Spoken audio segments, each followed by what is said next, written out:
A lot of people come into it and they want to quit their job, and I just want to have the option to be able to possibly do that. Everyone looks at like I'm getting lower responses from mail as a bad thing. Like it's not a bad thing. Like it's saving you time from dealing with a bunch of BS leads. You can't control if somebody's going to call you back and want to sell their land, but you can control if you're going to send mail to them, or you can control if you're going to do the calls. So focus on the inputs and the results will probably take care of themselves.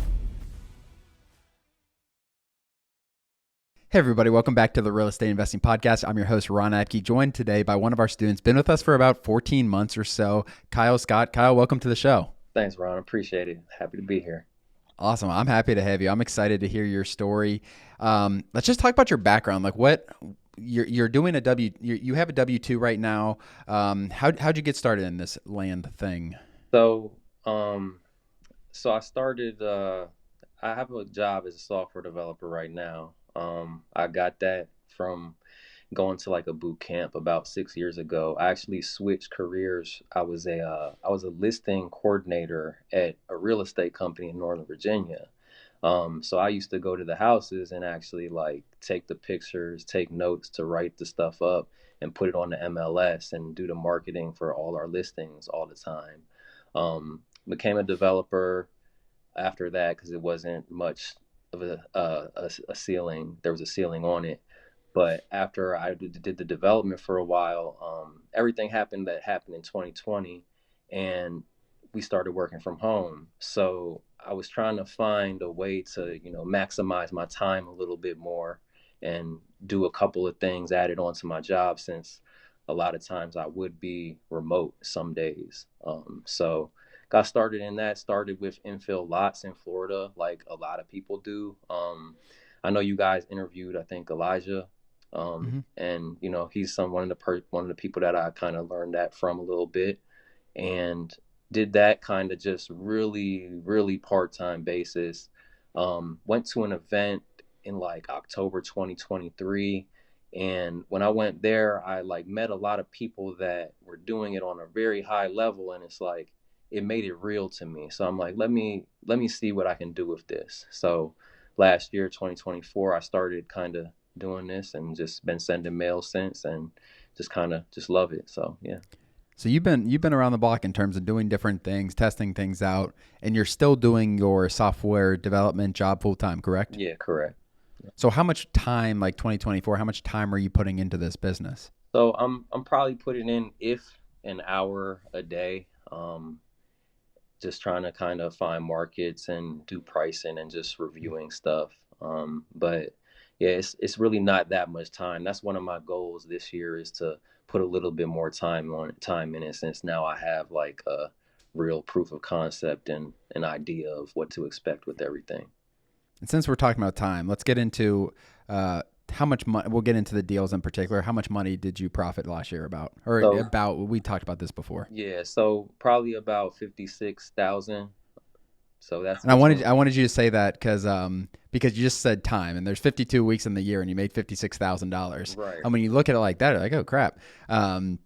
As far as you're working 7 hours a week, and making $56,000. Like it's not bad in terms of like, and you can scale it. Like like you put 2-3 hours a day, like everything changes. But for what you did, the time you put in, it's an extremely efficient way to put your time. Let's just talk about you getting started. Like you got started. You said you started sending mail early last year. What did that look like your first few months of sending mail? So I probably sent about 2,000 or 2,500 in like January.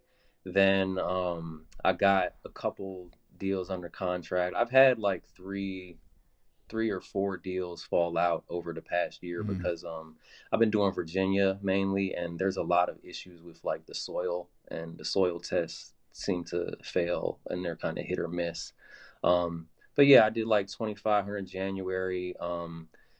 Then maybe like February did another 1,000. Then March maybe did like 2,500, and then maybe missed a few months here and there. Like I wasn't really super consistent with it, and part of that was because I'm new and I get a deal, and a lot of my focus would go towards the deal instead of like acquisitions of more deals. So now I know that if you just continue with the acquisitions and stay consistent, like there's really no way to fail. Like, Yeah.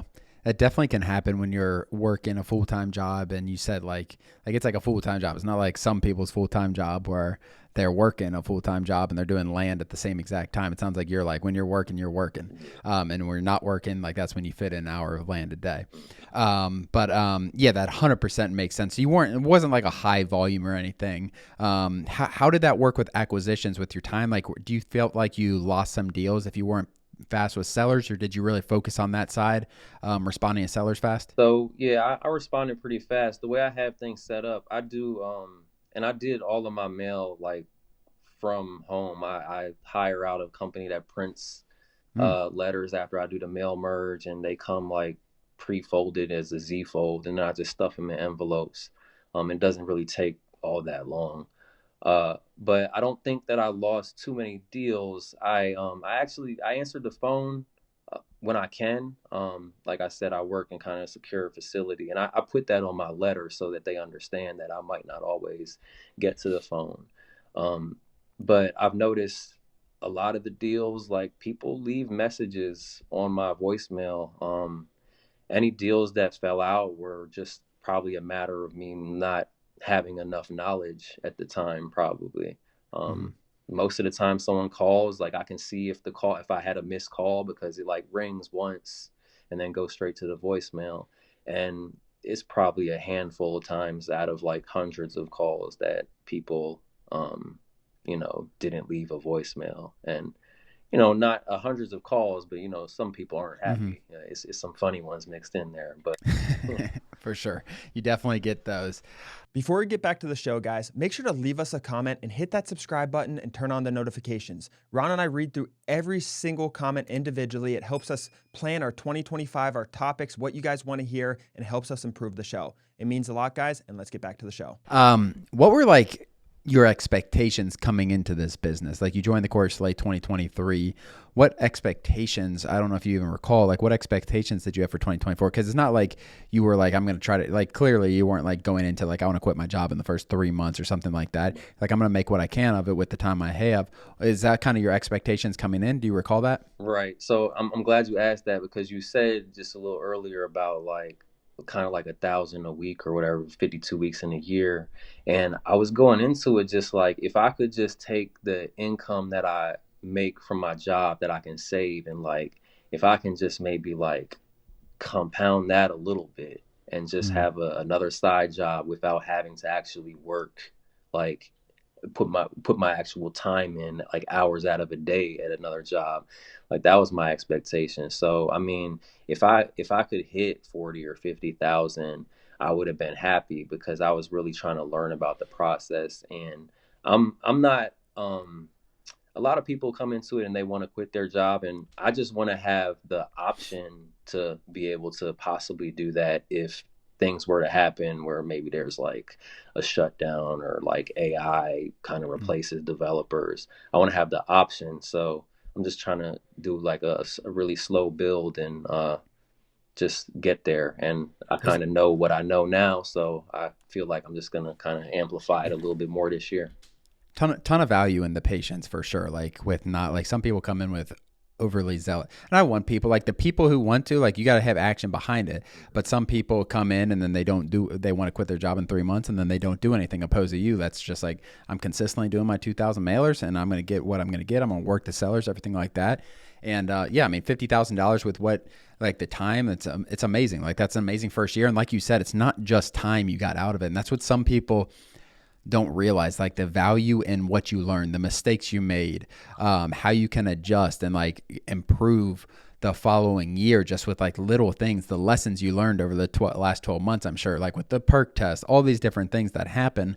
Do you have any lessons that like jump off top of your head in terms of like, okay, I'm going to moving forward, I got to do this? So yeah, like I'm glad. So first, it is definitely more than just the profit of the money, because just starting a business and doing something like this, the self-development that it takes, and the change in your mindset, like that's something that I love the most about it, honestly, is the person that it forces you kind of to become.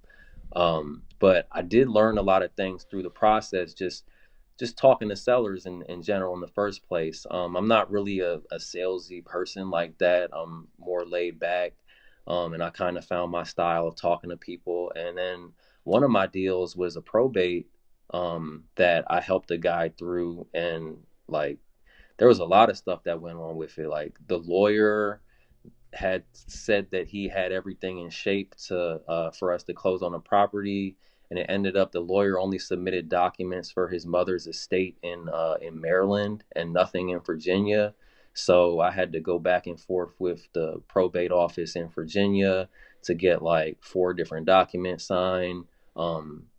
Every deal that I've had, I've like I had to get somebody else's signature because somebody else has snuck up like they're involved and have an interest in the property. So dealing with those situations. And ultimately, I think the thing is, I went into it and I would have an opportunity and I'd be like so eager to get the opportunity to come through. But I've learned that it really doesn't take all that much with this last deal that I have. Like, you get a couple big deals over the year, like you could add a really solid amount to your income. So That's a good segue, I think. Like going into 2025, to increase that profit. It's not necessarily like you could do 4 or 5 deals in 2025 and you average $48,000 per deal. Like that's a whole different ball game. Is that what you're looking at going in 2025, or like what strategy? Like what's your game plan here? that's exactly what I'm trying to do. I'm trying to do still like maybe like if I could do 6 to 8 deals that are larger deals. So I'm really looking into doing subdivides as well, because talking to the county on this one probate deal I had, I felt like I spent so much time on this one deal, and that's the same amount of time I would spend Mm. on another bigger deal. So why not just put that effort towards that? And it's not like these people work for the county, and that's their job. A lot of times there's not gonna be a lot of pushback on you. Like, if you're nice to them, they're willing to help you. And I found that when I've been trying to find counties that I can subdivide in and that are friendly toward it. Getting them to send me documents and really walk me through like what the Mm. regulations are and stuff. So I'm kind of I love focused that. on that to try to make the income bigger. I think that's a huge next step to increase that. Where just do 100, try aim to do 1 6-figure deal next year. Not only 1 6-figure deal, but if you can have a 6-figure profit deal next this year, 2025, and then kind of sprinkle everything else around that, that's going to greatly increase what you're going to do. And like you said, it's a time thing. Like you can still work those, I mean, whatever that is, 300 hours a year. But like you can make $250,000 from that, I think, because you did put a lot of time into some of these deals. It sounds like dealing with probate, dealing like that's a skill, but you can also use that skill to do those type of deals and improve the process. Um, Very interesting story. I love kind of your patience with the whole business model, everything like that. Do you call yourself like a natural entrepreneur, or are you kind of like just figuring it out as you go? What's your thoughts on that? Nah, I mean, not at all. Like, this was a adjustment for me because, I mean, just not even just me, just that's why I would go to events or just like, I joined your community and all of this because I'm, and it's no knock on anybody that I'm around in my daily life, but nobody really has that mindset. And I didn't really grow up around anybody that really had that type of mindset of whether it's starting their own business or whatever. Hmm. So it was an adjustment for me. But it's just consistency is really the biggest thing that you need, as with anything. I think people who label themselves as like entrepreneurs sometimes like put pressure on themselves through whatever they're labeling. So they have to be successful in something, or they have to make something happen in a certain amount of months or whatever it is. And I think it hurts a lot of people. And some people like being able to admit like, yeah, this is a little different for me, but you've learned. Like that's the coolest thing, is like how far you've come. I remember when you're first starting, asking questions in our Wednesday calls, everything like that. So you said you have profit goals for 2025, like in particular? Yeah, so I mean, I would like to, like you said, with the subdivide deals, um I mean, I have to figure out a county where I can do a 6-figure one, but I would like to try to do at least like two, like maybe making like 50,000 at least Hmm. on those deals. So I want to try to make like 150,000 if I could do that and kind of get close to, you know, what my job is paying me. So then I can eventually get to the point where I don't have to leave my job. Like I have a great job that I look at it as, you know, my boss is very supportive of me, my project manager, and it just have the option to do it. And I've always looked at it since I've acquired it of why don't I just take the funds from my job to try to fund my business and slowly get to the point where I can become self-sufficient, Hmm. you know? That's huge. Um, have you tested other marketing strategies? I think using mail is such a smart way to do. And we talk about it a lot of times, like the time efficiency with mail, lower responses, which a lot of people look at like, oh, I'm getting less responses. I'm like, it's not a bad thing necessarily. You know what I mean? Everyone looks at like, I'm getting lower responses from mail as a bad thing. Like, it's not a bad thing. Like, it's saving you time from dealing with a bunch of BS leads. Have you played around with other marketing strategies, or is like mail like just the timely thing for you? Yeah, it's funny you say that because I've had a service cold call for me, and it's cool and it works, but you have to have the time to Mm. respond to all of that stuff. But I've mainly done mail myself. And I'm probably so one of the first deals I did was an assignment, and I found out that the builder I assigned it to, they buy like 30 lots a month Mm. in like Central Virginia. And she's texting me like twice a month, like, what do you have? Do you have anything? So I'm gonna start like cold calling this specific area where they buy it, and see if I can kind of get them deals because I know with them, I can if I get something, it'll close in 40 days. So, Easy money. Yeah, you get that under the contract, and you know the margin going into. You know exactly what you can offer those exactly. sellers because you know what you're going to get on the back end. That's definitely valuable, and that is kind of like what Eli teaches for the infill lots down in Florida. I mean, not just Florida, but yeah, he does a good job of that talking to developers, and it seems like you built that relationship very naturally. Very very cool. I love that stuff. So yeah, as like talk a little about like the community, what you've gotten out of that with Land Investing Online, with Discord, some of the calls. I know I know with your busy job, everything like that, it can probably be tough. Talk about the community. Are you in an accountability group? Have you kind of had that support there? Yeah, I'm in an accountability group. I kind of sort of try to take the lead on it and make like just not like the main person, but like just kind of setting things up and letting people know when the calls are and stuff like that. And it's good. You know, you get ideas from other people that you might not have thought about. It makes you think about things a little bit differently too.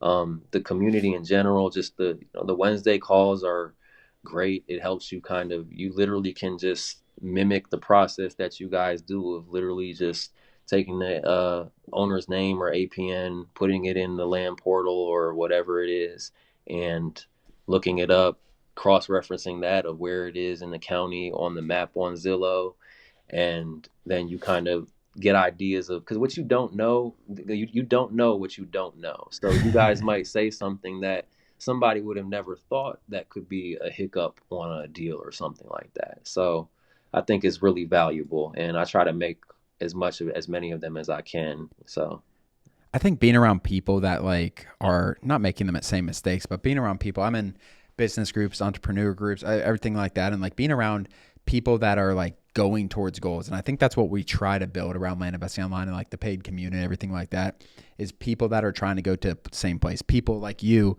said you want to take the lead, like people who want to help other people, genuinely help other people, get them and help them get to their goals. And it's really cool to see when people are in there for the good and people are actually trying to help people. And I think that's what we've done a decent job of building. We can always improve 100%, but being there to actually see people grow, it's a rewarding thing from our end, seeing people go from just joining the program to doing 50,000 to doing 200, like seeing you do 150, $200,000 this year. I'm going to be pumped at the end of 2025. Like I'm going to be excited for you. It's going to be really cool looking back at this. and y'all have and Any, look, y'all have done more than a decent job. I want to say this because I probably speak for a lot of other people too, and maybe some people don't realize it. I know like you guys doing YouTube videos, and sure, it helps bring awareness to you, but that's a lot of time that you guys put into doing all this stuff just out of just trying to help other people change their lives. So I know I appreciate it. So I appreciate that. Yeah, I mean, we've obviously been doing a lot of these interviews, hearing the different stories. Like, I didn't know a thing about Kyle's business. I knew who Kyle was. I knew he was active in the community. But Kyle could have came in and said, "I've done 0 deals, Ron. Let's talk." Like, I don't know the people that I bring on. I know that they are active in the community. I know that they've taken action. But people like you, and it's the different levels of people that are just completely different. Some people are completely immersed in this. They're doing this 10 hours a day. I don't know how you do this business 10 hours a day, but some people figure out a way to stay busy 10 hours a day, to people that are like W-2 and like this is what they do after hours. And it's really cool to see the differences in the two and the different mind, everything like that. What about your advice for someone like looking to get into this business? I think you have a really solid perspective with, there's a lot of people that if you ask 20 of your friends out there, anyone ask 20 of your friends, like, you want to work an hour a day and make $50,000 on the side this year, everyone's going to say yes. You know what I mean? But it's not guaranteed. What's your advice? I think let's talk about that group of people, like the people who have a W-2 that might not want to quit, but they want to supplement some money maybe. I mean, my advice to them and really anybody is just, if you're going to do something, one, commit to it for a period of time, and just regardless, commit to it and do everything that you can do in your control with it. Like, you can't control if somebody's going to call you back and want to sell their land, but you can control if you're going to send mail to them, or you can control if you're going to do the calls. So focus on the inputs, and the results will probably take care of themselves. And I had somebody tell me this one time with just in general, he's a real estate agent, and he said fear and faith are like, they're two things that we as humans, we can't really see them, but they're things that we actually believe in, for one reason or another. And why would you err to the side of fear when you have the choice of just having faith, instead of figuring that, oh, if I do this and I lose all my money and this and that, this could happen. But what if the opposite happens? So I would say, err on the side of faith, and being consistent is the most important part of everything, whether it's on a massive scale or just like doing a few calls a day. And yeah, that's really pretty much it. I mean, Yeah. It's crazy amount of people, and you're not one of these people. It's crazy amount of people that like hate their jobs, and they're so unwilling to take risk in something that can get them out of their job. And again, I'm not saying you're in that group, but it's like what's the worst that can happen? You fail and you got to stay in your shit job that you hate. Like that's the thing. And completely on the opposite, like you have a job, like you want to pay for another vacation, whatever it is. A ton of people are just scared to take the leap, and then people buy the course and then they don't do anything. Like those are the people that it saddens me the most, honestly, is the people that like they took that first step and they just scared to take that second step.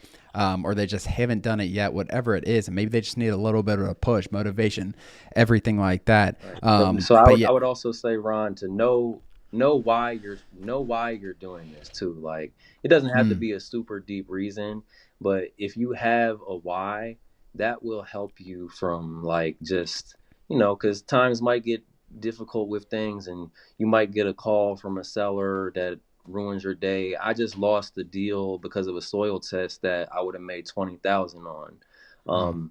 But you just have to know why you're doing this, and if you stay focused on that, the results will come. Like, it's putting an amount of work that it's unrealistic to fail. Like if you send 30,000 mailers in a year or 6, whatever, like it's unrealistic that you're not gonna get a deal. And success kind of compounds upon itself.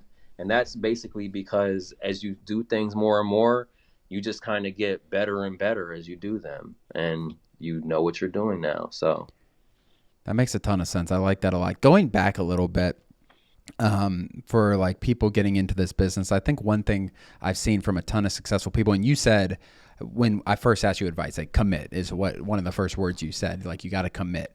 Like, are you someone who like set money aside and be like, okay, here's $12,000 for this business. If I run out of this, like, okay, a lot of people, the most successful people I've done that or seen, have done that. Like they've set 12, 15, whatever the number is. The number doesn't matter. Making it work with that.